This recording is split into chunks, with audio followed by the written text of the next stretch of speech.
क्रिस्त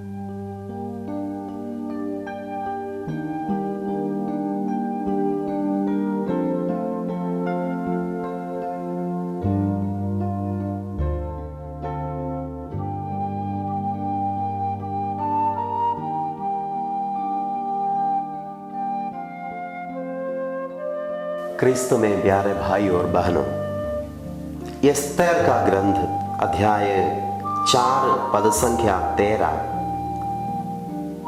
Esther के पास एक उत्तर भिजवाया।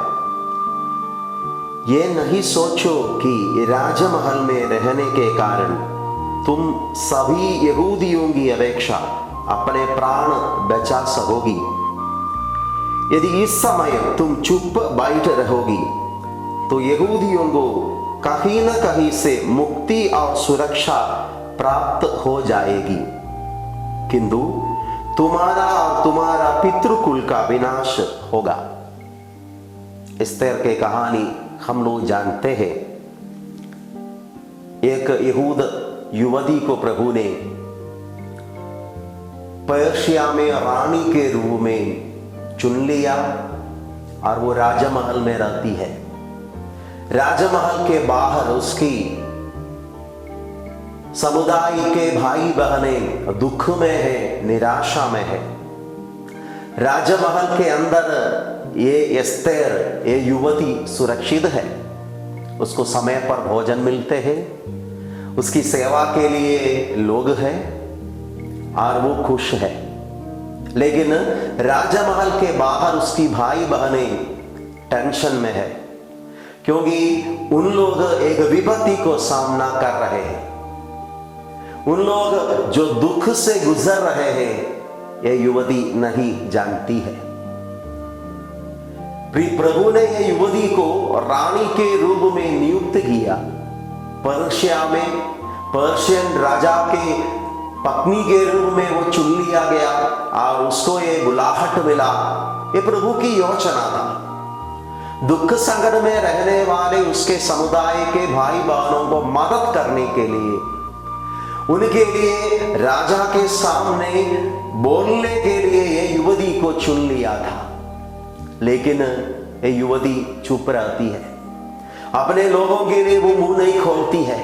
अपने लोगों के लिए राजा के सामने वो विनती नहीं करती है।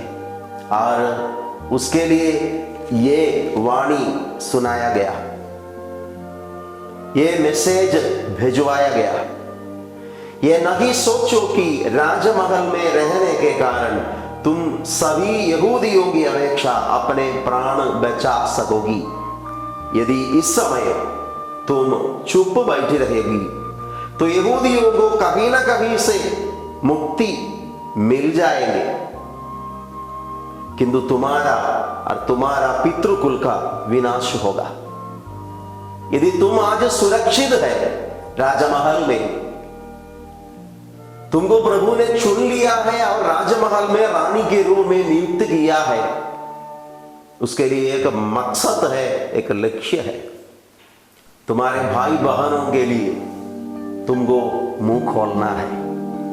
तुम्हारे भाई बहनों के लिए तुमको मध्यस्थता करने की जरूरत है। इसलिए प्रभु ने तुमको चुन लिया है। तुम्हें नहीं सोचना कि राजमहल में तुम सुरक्षित हो।